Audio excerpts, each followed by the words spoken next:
Everybody knows that true crime can be a real buzz killer. So why not pair it with a nice glass of wine? Join us, Macy and Nicole, the hosts of Buzzkillers, a true crime podcast, as we drink our way through new bottles of wine every week, while navigating true crime cases, conspiracy theories, and even some spooky haunts.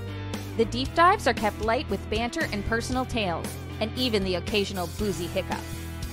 Listeners are encouraged to grab a drink of any kind and tune in every Sunday as we tell the tales of the wicked that plague this world.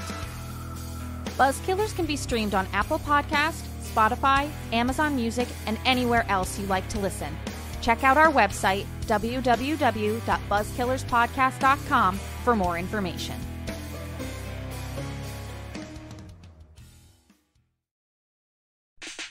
Find other great podcasts like this one at podmoth.network.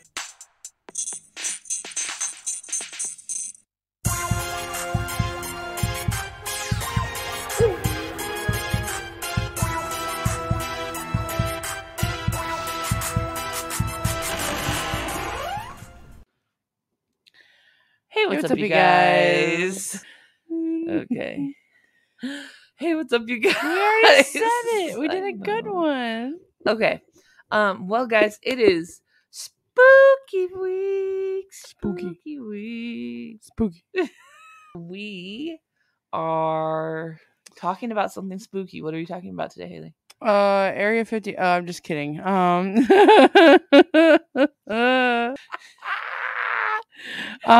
are talking about the LaLaurie Mansion. Fun. All right. Yeah.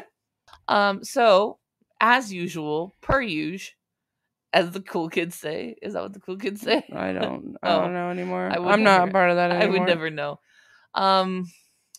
So per usual, Hayley's going to bring you the historical facts. I'm going to bring you a few spooky facts and stories, and then we're going to wrap it on up. So Hayley, you want to take it away? Diving right into that history, baby. And like it's like history that you could have like researched within like an hour. So it's not it's not like that in depth. Don't guys. Get any of you experts out there about the, New Orleans area and like the LaLaurie Mansion specifically, don't come for us. That's my disclaimer.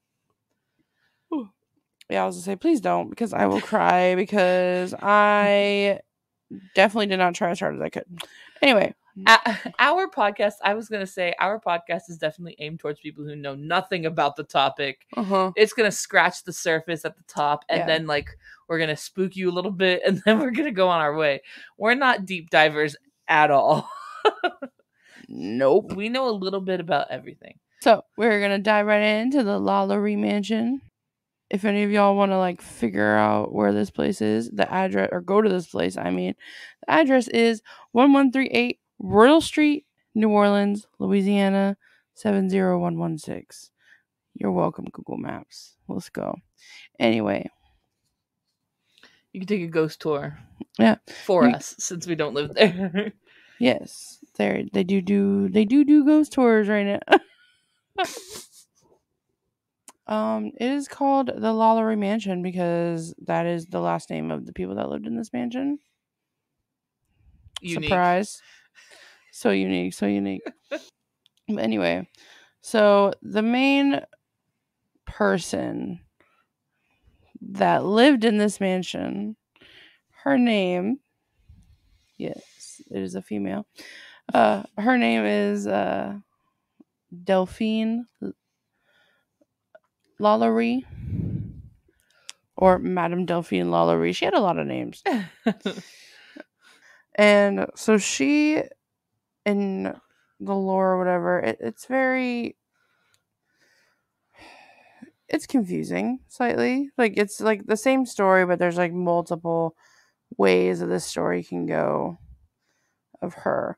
Like, I've heard she's a good person. I've heard she's like the devil. Yeah. So from what I have learned about her is that she did not do very well in like the love department.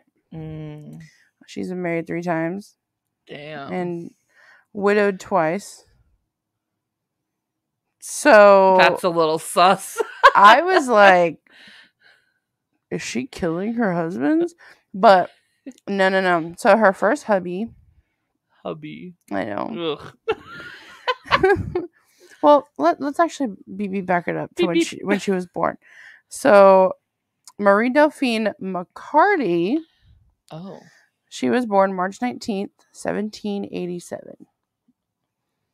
The McCartys they were very wealthy and politically powerful, and this was in New Orleans. For some reason, I thought it was France at first, and then the more I actually looked, it said that she was born in New Orleans. I was like, oh, okay, that makes sense. But there is a lot of back and forth between New Orleans and France. Oh. But yes, extremely powerful, wealthy family. Her family consisted of many military officers, planters, and merchants, managed multiple real estates, and had a lot of slaves. According to some legend, though, the reason why she did some of the things she did, her uncle was supposedly killed by one of his slaves. Mm-hmm. So, do you know that already? No. Oh, okay. I can't ever tell. I'm just listening to the story. Okay. But supposedly one of her uncles was killed by one of her slaves, so she basically vowed to never let them ever have power over her. Her whole thing was, so she is known as a serial killer, if we haven't talked about that yet, but she is known as a serial killer, and she is said to have tortured and murdered multiple in the hundreds of slaves that she owned, which is awful. But there's no history of her really doing that until after her third husband, so that's why it's kind of like, anyway. But all right, so her first husband she married June 11th, 1800. She was only 13. Ooh, that's gross. I was like, how old was her husband? I don't know, but old enough to be in the military. Oh. I don't know if that says much for the time, but I don't know. I thought you had to be like 18. Anyway, so yes, June 11th, 1800, she married Don. He was a high-ranking Spanish officer. Over 4 years, they traveled through Spain. Mm-hmm. I don't know why they ever separated. I don't know if he was like stationed somewhere, like he got sent somewhere or what. But I guess on his way to Madrid, he ended up passing away. He ended up dying in Havana. Or Havana, however you say it. And she was not with him. Mm-hmm. So that's why I was like, oh, okay, I guess she didn't kill him. But she was not with him. And then she ended up giving, within those 4 years, she gave birth to her first daughter, who, her name was Marie. Her nickname was Borquita. Okay. Which I was like, I know that name. So, for all of you American Horror Story fans out there, like myself and Kathryn. Yes. Season 3, Coven, which is my all-time favorite. I don't know if it's yours, but my all-time favorite season with the witches in New Orleans and everything. We meet Madame LaLaurie, and she is played by amazing Kathy Bates. Yes. And for some reason, the only daughter's name I remember is Borquita. And I was like, when I read that, I was like, oh shit, that's okay. But from what I've researched, they definitely did depict accurately of what I've even researched of her, because I literally felt like I was just rewatching American Horror Story. But yeah, so and then in June, which I thought was interesting because she got married in June on her first and second marriage. I don't know about her third. Wow. But June 1808, she married Jean Blanc. I hope that's how I said it. He ended up buying property. I was reading too fast and I put bought the property so that the house is on, but that was wrong. It was another property in the area. He bought property. They ended up having 4 more fucking kids. Holy moly. They know it's causing She has a total of 6 kids. Ugh. I don't know where the other one came from. Oh, wait. Yeah, I do. Never mind. I forgot about the third one, the third marriage. Because there's a part. But I'm just saying, this lady, I don't know. You want to know the names of her kids? Sure. Can you tell me them? Yes. Okay. I wrote them down. Okay. Her 4 kids that she had with this man: Marie, Louise, Pauline. So the second daughter was also named Marie? Yes. Wow. Third kid: Louise, Marie, Laure. Fourth kid: Marie, Louise, Jean. So they must have called them by their, by Paula, Laure, Jean. Because, they can't call them all Marie. I know. And then the last one was Jean, Pierre, Paulin, Blanc. Sorry. I'm saying, I don't know. That's just everyone's names all mixed together. That's what I'm saying. I was like, they literally it's like they put all the names on a piece of paper and then or a dice and jumbled it up and then just wrote down what they got. I was like, I was reading them and I thought I was having a stroke because I was just like, Marie, Marie, Marie, Marie. But unfortunately, in 1816, tragedy struck again under mysterious circumstances, and her second husband passed away. Oh no. I don't know if she was there this time or not. It didn't say.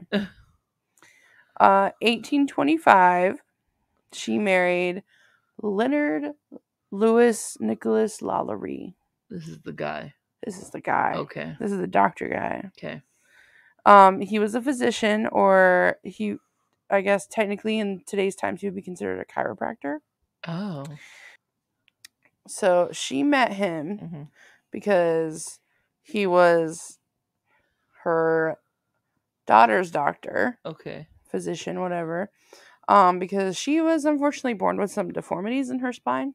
Oh. And it caused her to become extremely ill, and nothing, she basically was not getting better.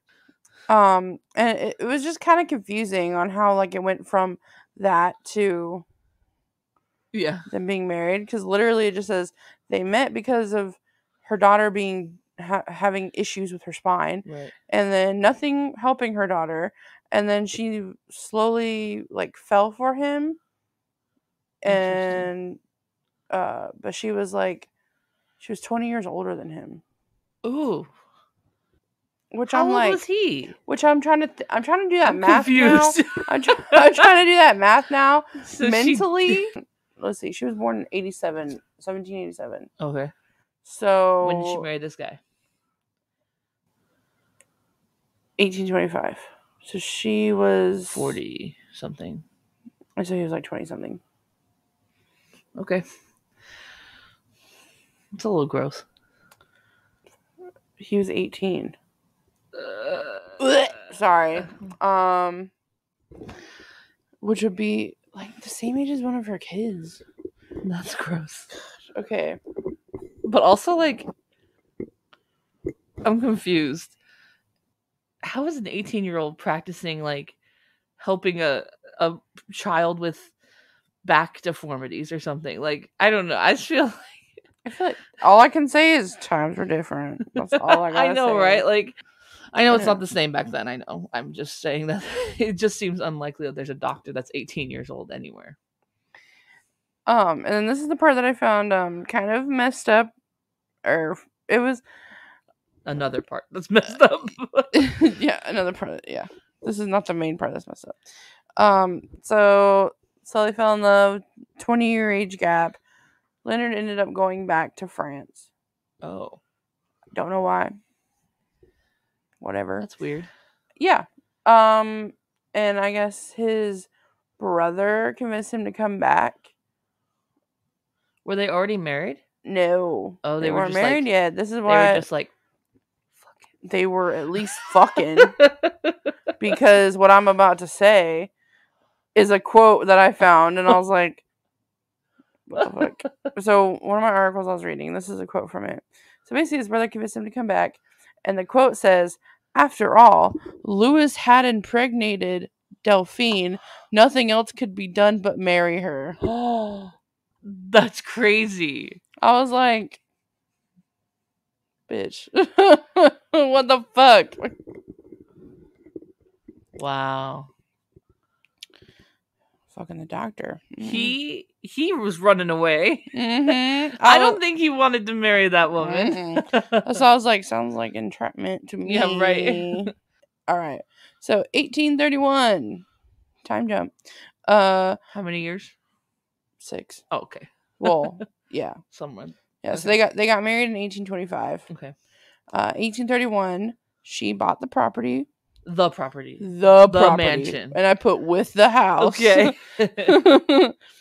Her and her husband and 2 of their children lived there. They apparently did not have a happy marriage. Shocker. No. Shocker. I know. Neighbors said that they constantly heard them arguing. Yeah. And I was like, really? Shocker. Really? You entrapped me with this baby. I don't even want the baby. I was only 18. I was young and dumb.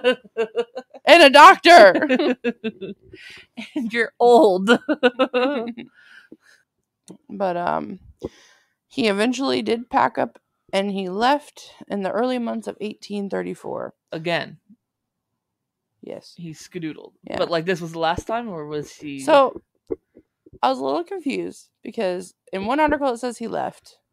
One article says that they applied for divorce or separation. And then before it could get filed is when the fire happened. Yeah. And he actually never did leave. So I'm like, I don't know. Okay. I don't know for sure. Okay. But he was at least planning to leave. Yes. And then like, bye bitch. Yeah. Kaboom. Yeah. So it was rumored that him leaving drove her mad. And rumors spread around that she was harming her slaves. And 1833 was the incident that brought light to some situations. It was a little girl, one of her young slaves, I think she was 12, named Leah. She had fallen to her death from the courtyard. Yes. And I did see a little bit more later. I guess some neighbors claim they saw LaLaurie chasing her with a whip. And then she basically jumped off herself to basically avoid punishment because it was just going to be worse than death itself. And it was all because she was brushing her hair and she caught her hair in like a snag. And that was the whole of her getting mad at her. Oh my goodness. I was like, are you fucking serious, lady? So yeah, so that incident caused an investigation to happen. And I'm guessing they found some things that were concerning. So they ended up setting them free, all of her slaves. But she slowly ended up buying them one by one back. But yes, so next comes the big kablooey. April 10th, 1834. There was a fire. The fire was supposedly the firefighters saw that it started in the kitchen. It was said that there was a slave that was chained to the stove, and she had purposely set the kitchen on fire. It was a suicide attempt, she said, because again, the punishment would have been worse. Right. Some say that it was so that it would draw attention and then people would discover what was going on. Right. I mean, either way. But yeah, so there was a big fire. It destroyed only parts of the house. Upon the arrival of the firefighters, they found 7 slaves who were in the upper part of the house. So I'm guessing like the attic area. Yeah. That had been tortured, chained, and starved. They were taken to Cabildo. There they received medical treatment, food and drink. And of course, after this discovery, the townsfolk were, pissed. Yeah. They were rightfully mad. So. And so they gathered a big group of people and they waited outside the house for action to be taken, like an arrest or something. Nothing was done. Of course. Because, I mean, even today we have that problem.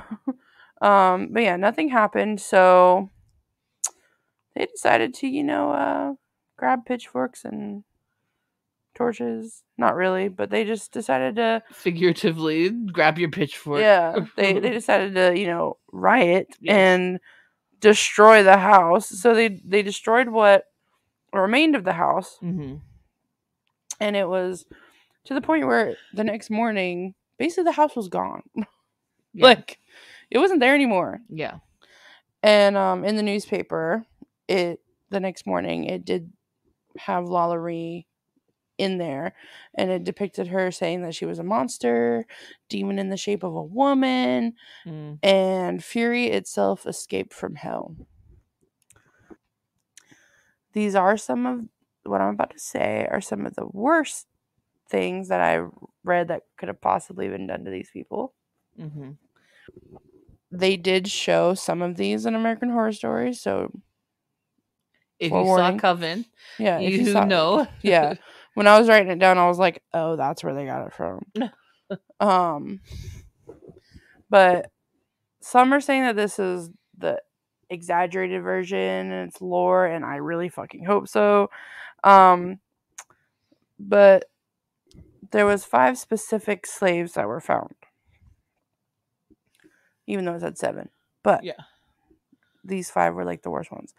One had their bones broken and set in unnatural ways. Ooh. So that the limbs were bent. Ooh. And they compared it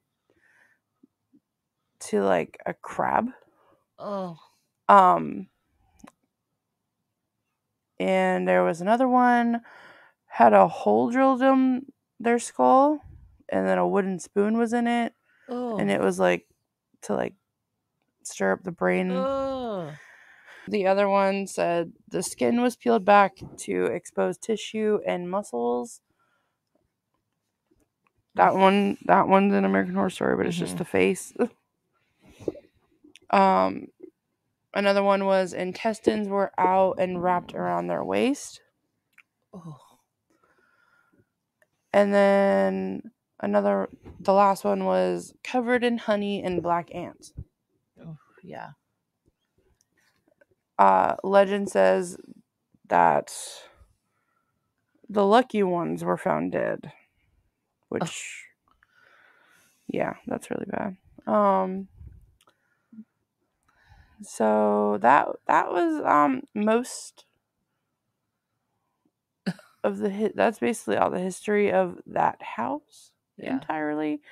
Like I said, a lot of it is exaggerated, supposedly stories and hearsay. But when they did rebuild the house, so the building that stands today is not the original one. Right. There were many skeletons found under the house. I bet you, even though that may be exaggerated for like the lore, that whatever was done to them was still really severe. Yeah. One thing that I did see, it said that some were, chained by their necks. They were hanging by their necks.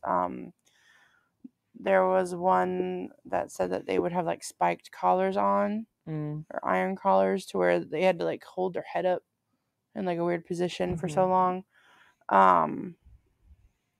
just inhumane shit like that. Yeah. Which that seems more like.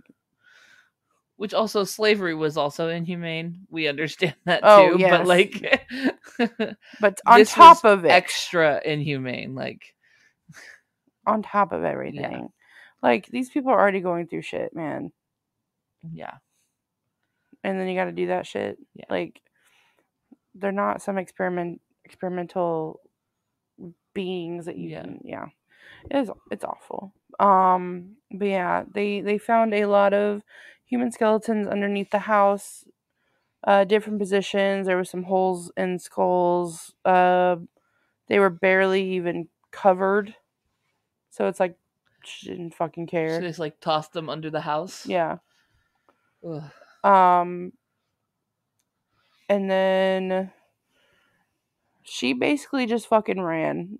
Like, there's no records really of what happened to her other than that she died in France in December 7th, 1849. Did like the city take over the lot or like the place and rebuild it, or like what?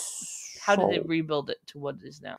So they did rebuild it, and I don't have like the dates or anything, but I just know what it's been. So did it like stay in her family at all? No. So none of the kids got it? No. Okay. Not that I saw. Yeah. Maybe, but no. All I know is that it ended up becoming a public school. Okay. It also was a music school, apartment building, and then it was a refuge for young delinquents. Okay.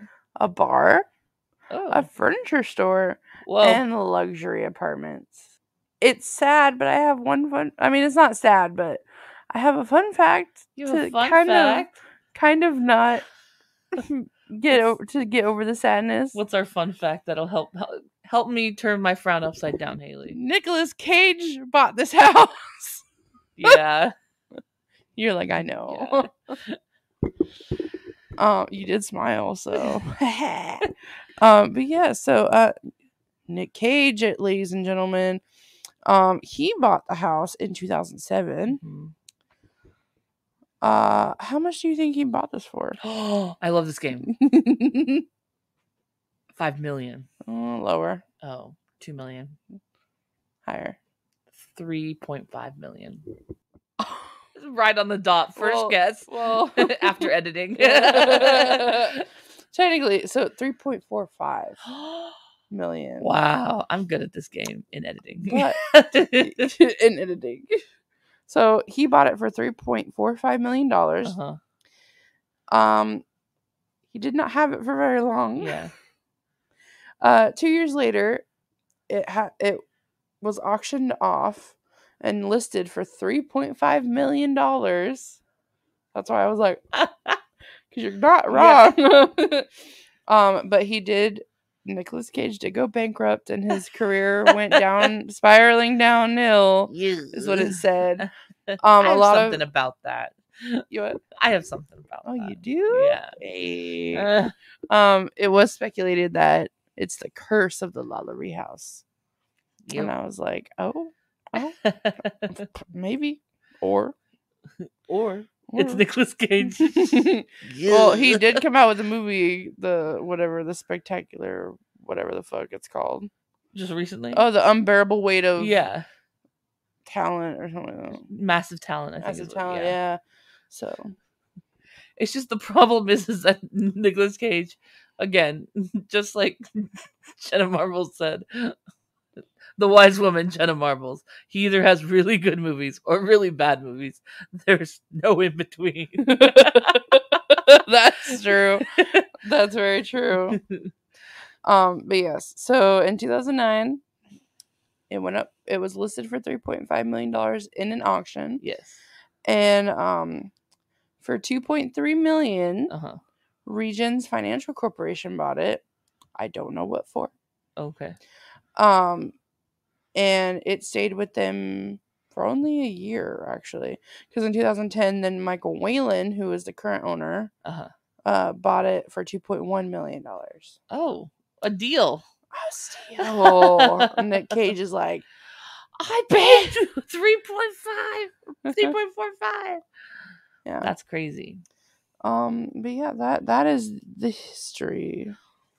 Well, I guess since we just talked about the curse of the building, I'll start there with my spooky part. Yes. Like you said, it's been owned by many people, including the one and only Nicolas Cage. Mm-hmm. Supposedly, he had stayed in the mansion one night and one night only, and he left in the middle of the supposedly left. I don't know if it's true. That's why I keep saying supposedly, because I don't want anyone to be like, that never happened. Supposedly, he left in the middle of the night and never went back. Like, he let his friends have a party in that mansion, but he never went back to like spend the night there and sleep there. Oh, was he scared of it? I wonder why.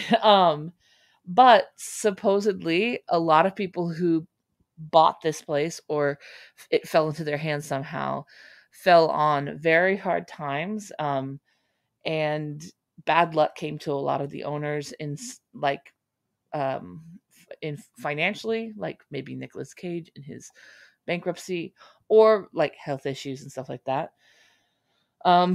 So that is what the curse of the LaLaurie Mansion is. But let's get to the haunts of the LaLaurie Mansion. Ooh, spooks.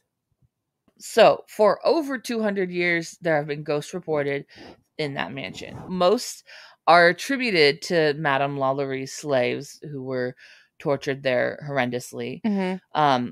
And a lot of people say that they hear like moaning and phantom footsteps.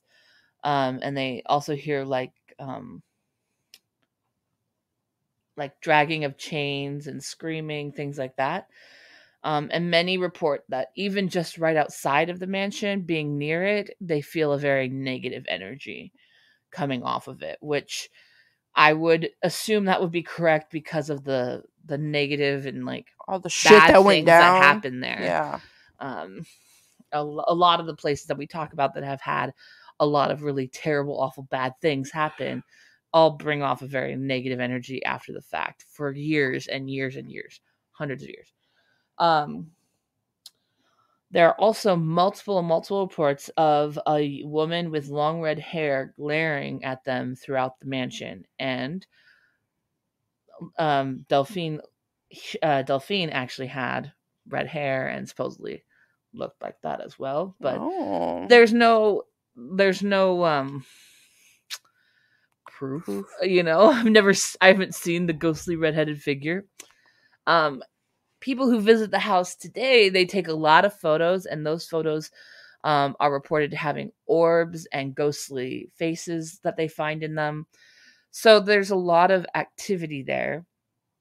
A lot of people believe that it's that when the fire burnt down and they did all of the rebuilding, that the slaves were not a part of the ghosts that haunt it. But I don't know how the people who passed away there, being like the slaves and stuff, are not a part of the hauntings, right? Because they died so violently and horrendously. So, my ghost sightings though start all the way back in 1870.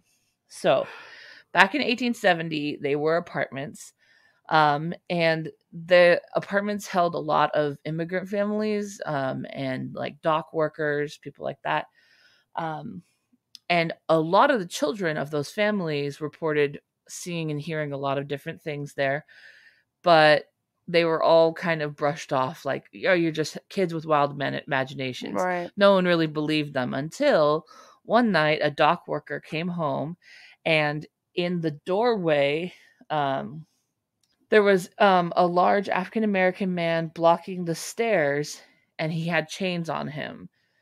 So the dock worker, like, put his hand up to like push him out of the way because he was standing in front of the stairs and he had to go to his apartment apparently. And his hand pushed right through him. And so he tried again, which don't know why you would even try again. The hand pushed right through him, and then he just dissolved into a cold mist, is what it said.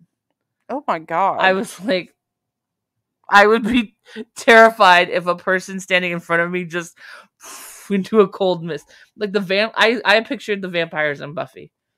You know how like when you stab them with a spike and they go, yeah. So that was our first ghost sighting. In 1894, the mansion was still apartments, and there was a landlord that was brutally murdered in his apartment. And his apartment looked like it had been like ransacked, like someone had gone through all of his things. His friends had said, though, before he had passed, that he said that there was a demon in his apartment and that he was not going to let him rest until he died. And then he brutally died, and no one knows how or who or what did it. Oh my God. Yeah. In the 19th century, the mansion was a school for just girls, and at first it was the first mixed school for girls in New Orleans, but due to the politics of the Reconstruction era, the school was converted into an all-girls primary school for only African American girls. Mm-hmm. And they were about 6 to 8 years old, so because it was primary school. The girls reported that a phantom woman would come up and like hurt them, and they would show like they had scratches on their arms. And the teachers would see like scratches and bruises on the girls, but they were confused at where they got that story from. Mm-hmm. I read like in the article, they said something along the lines like, we are pretty sure the teachers wouldn't have taught them about the LaLaurie, mansion, but I'm like wondering, I mean, maybe they did learn about it like at home, or like, it is a big part of the culture back, and especially back then it was. Right. So I can see their parents being like, oh yeah. That's that place where a lot of bad things happen. I mean, they were 6 to 8 though. Would you tell your 6 to 8 year old that, or would you wait till they're like 13? Like, I don't know I don't know back when that was that school, what you would have done. But, they kept saying that, that woman did this, is what they said when they would show them their scratches. But unfortunately there are like no memoirs or anything confirming that happened in that school. But, there was no reason for them to have known of a woman, because it wasn't a part of the school like history until like it had moved on from it moved on to like a landmark or whatever it is, whatever it is now. So,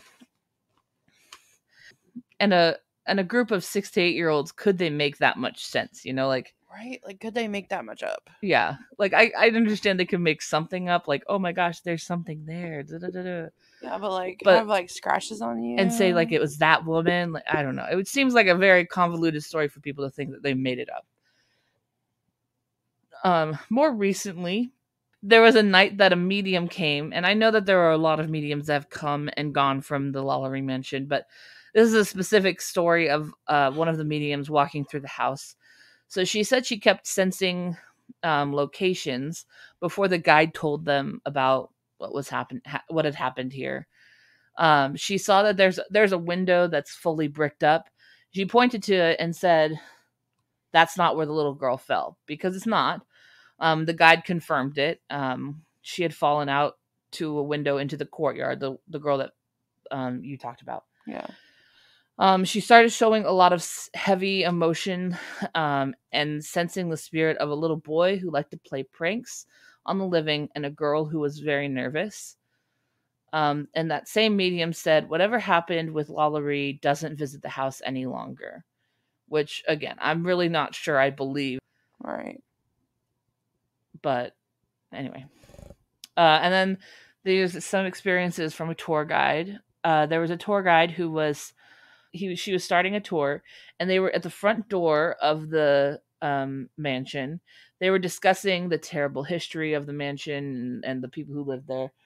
And the guide felt a tug on her messenger bag. She looked behind her, thinking that someone was trying to pickpocket her, and there was no one there.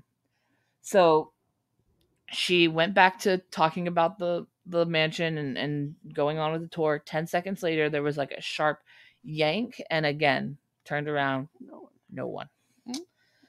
That's scary. I know. And then another tour guide was in front of the mansion, and this is my last story. And her group was under a street lamp that was reported to have been out for weeks, wasn't working, out of order, no longer on. And so she had said the name Leah, which is the girl who fell out of the window, and the lamp flickered on. And everyone was like, oh my gosh. And then she said Leah's name again, and then the lamp completely blew out. Like, I don't know. I had a hard time believing that one, but it did supposedly happen during a tour. Spoopy. So those are the spooks. Did you get scared? I hope so. It wasn't that much, but it was very hard actually finding legitimate like spooks about this place. Yeah. Like generally it's all over a bad vibe there though. Like that's for sure. Like it's negative energy and spooky places. I wonder what. Whoa. So, spooky babes. Hope you had a good time with us today, and I hope that you got a little spooked and you got a nice little history lesson. And if you guys have any spooky stories, let us know. Send them to our Instagram. It's Saturdays for the Ghouls, or on Facebook. And then we're on TikTok, Saturdays for the Ghouls, or Twitter for the Ghouls. And hope you had a good trip with us. Hope you had a good little spooky trip with us on Spooky Week. Next week is Campfire Week, so get ready for some more spooks. And so yeah, do something good for yourself, do something good for someone else, and you matter to us, and we will see you in your nightmares. Da, da, da.